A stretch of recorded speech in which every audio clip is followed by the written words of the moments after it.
लीलावती देवी महिला महाविद्यालय हरैया सोनरिया देवरिया के एजुकेशनल पटल पे आप सबका स्वागत एवं अभिनंदन है। आज डीएलएड चतुर्थ सेमेस्टर के प्रशिक्षुओं को जो नेक्स्ट चैप्टर पढ़ना है उसका नाम है विद्यालय प्रबंधन के क्षेत्र। विद्यालय प्रबंधन के क्षेत्र के अंतर्गत पहला कल आप लोगों ने पढ़ा था भौतिक संसाधन। आज जो आप पढ़ेंगे मानवीय संसाधन, दूसरा चैप्टर है ये विद्यालय प्रबंधन के क्षेत्र का, उसका नाम मानवीय संसाधन। विद्यालय प्रबंधन के लिए मानवीय संसाधन अत्यंत महत्वपूर्ण संसाधन होते हैं। बिना मानवीय संसाधन के विद्यालय प्रबंधन के कार्यों को सफल नहीं बनाया जा सकता। विद्यालय में संसाधन के प्रबंधन हेतु मानवीय संसाधन की आवश्यकता होती है, अर्थात विद्यालयों में संसाधन के जो प्रबंधन होते हैं उनके हेतु मानवीय संसाधन की आवश्यकता होती है। प्रबंधन हेतु मानव ही विकल्प रहित साधन है जिसके चारों तरफ अन्य संसाधन घूमते रहते हैं। अर्थात जो मानवीय संसाधन मुख्यतः विद्यालय में होते हैं, शिक्षक और छात्र दो ही प्रमुख हैं, और इन दोनों में यदि एक भी संसाधन की अनुपस्थिति हो तो शिक्षा से संबंधित कार्य असंभव हो जाता है। अगर शिक्षक है, छात्र नहीं है, तो भी शिक्षा का कार्य नहीं हो सकता। अगर छात्र है, शिक्षक नहीं है, तो भी शिक्षा से संबंधित कोई भी कार्य संपादित नहीं किया जा सकता। इस प्रकार जो मानवीय संसाधन विद्यालय के हैं उनमें दो मुख्यतः होते हैं, शिक्षक और छात्र। दो ही ऐसे संसाधन हैं जिनकी उपस्थिति में शिक्षण कार्य संपादित किए जाते हैं और विद्यालय अपने उद्देश्यों को प्राप्त करता है, जिनमें पहला शिक्षक होता है। शिक्षक ऐसा मानवीय संसाधन है जिनकी नियुक्ति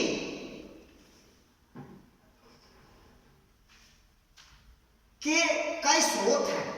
शिक्षा में शिक्षक ही महत्वपूर्ण है और शिक्षक का कोई विकल्प नहीं हो सकता है। इसी शिक्षक के जो नियुक्ति के स्रोत हैं हम उनको जानेंगे।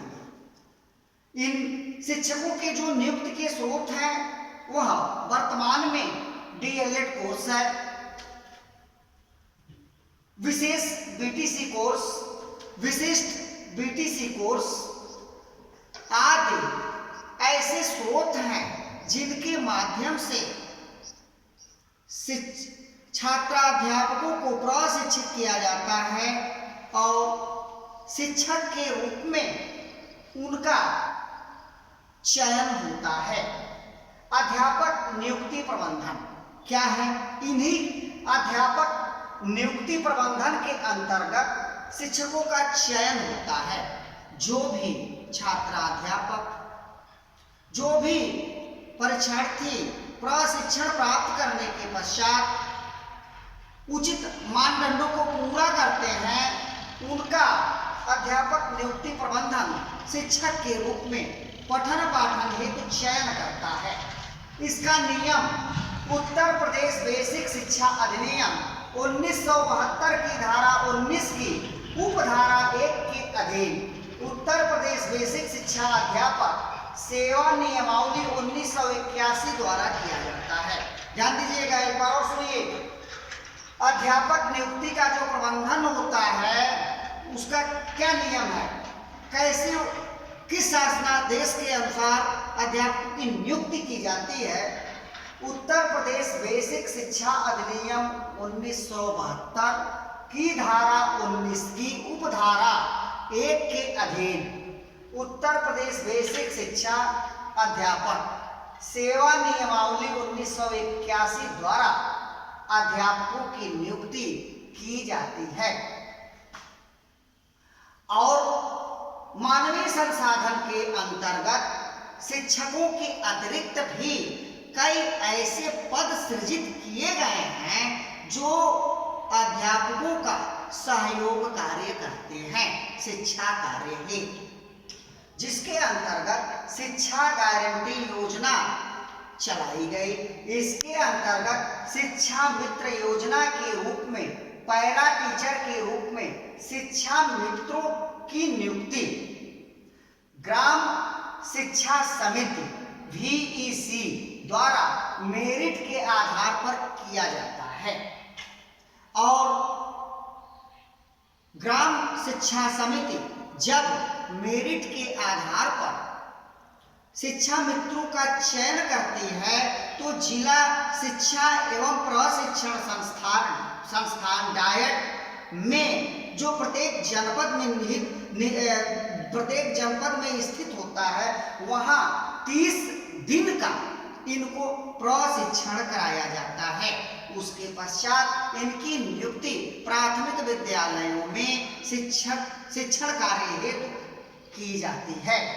इसी के संदर्भ में वैकल्पिक नवाचार शिक्षा योजना, यह भी एक ऐसी योजना है जिसके अंतर्गत जहां विद्यालय नहीं होते हैं या विद्यालय रहित क्षेत्रों में कक्षा 1 और 2 के छात्रों को पढ़ाने हेतु आचार्य जी की नियुक्ति मानदेय के आधार पर की जाती है। ध्यान रहे, कक्षा 1 और 2 विद्यालय रहित क्षेत्रों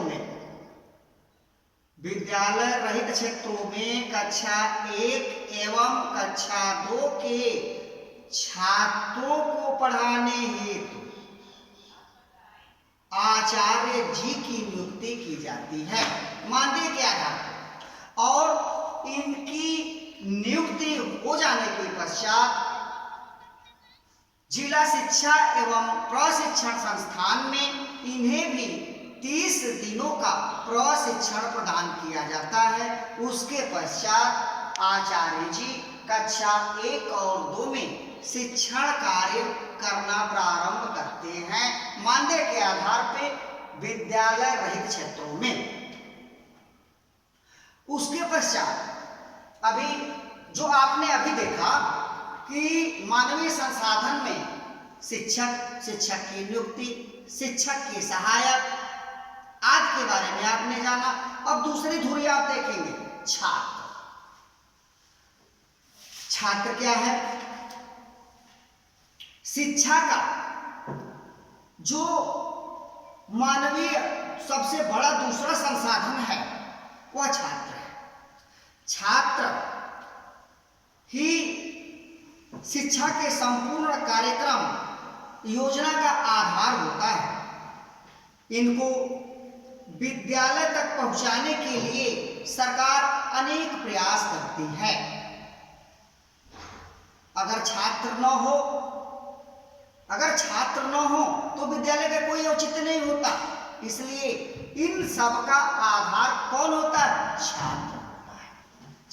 छात्र को ही विद्यालय तक पहुंचाने के लिए सरकार अनेक कार्यक्रमों का आयोजन करती है और उन्हीं कार्यक्रमों के अंतर्गत छात्रों को वह विद्यालय तक लाती है।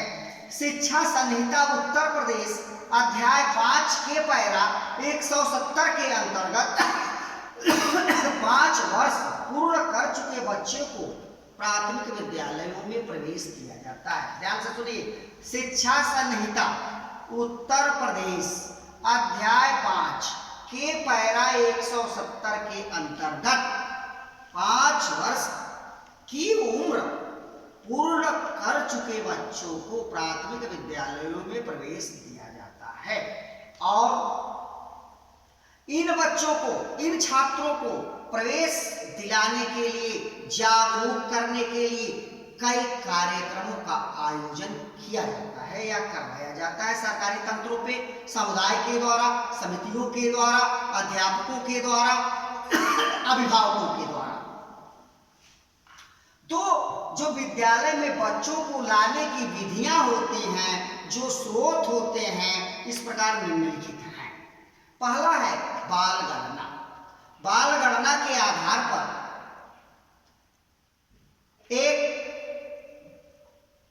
गणना करवाई जाती है गांवों में बच्चों की, और उन गणना से यह पता किया जाता है कि कितने बच्चों की उम्र 5 वर्ष की हो चुकी है, और यह जान लिया जाता है कि जो बच्चे 5 वर्ष की उम्र पूर्ण कर चुके हैं वे बच्चे प्राथमिक विद्यालय में पढ़ने जा रहे हैं अथवा नहीं।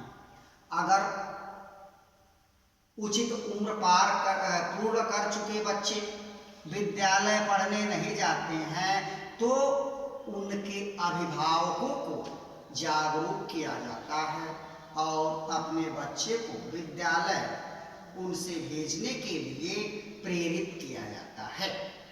दूसरा है स्कूल चलो अभियान। स्कूल चलो अभियान के अंतर्गत रैलियां निकाली जाती हैं।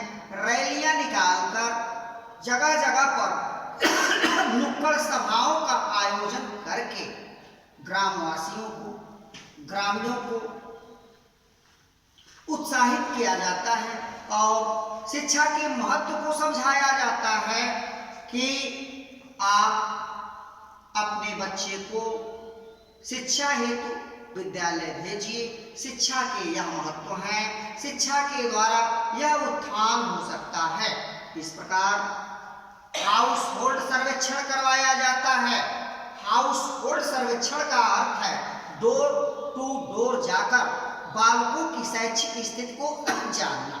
अगर उसमें जो बालक शिक्षा ग्रहण करने नहीं जाते हैं तो घर घर जाकर उनके गार्जियन, माता पिता को जागरूक किया जाता है। आप अपने बच्चे को भेजिए। नेक्स्ट है शिक्षा जागरूकता शिविर। इस शिविर के माध्यम से अभिभावकों, माता पिता, गार्जियन आदि को शिक्षा जागरूक शिविरों में बुलाया जाता है और उन्हें शिक्षा के उद्देश्यों, शिक्षा के लाभ के बारे में बताकर जागरूक किया जाता है। अर्थात ऐसे कार्यक्रमों के द्वारा प्राथमिक विद्यालयों में बच्चों के नामांकन को बढ़ाने का प्रयास किया जाता है। आज हम इतना ही जानेंगे। शेष का धन्यवाद।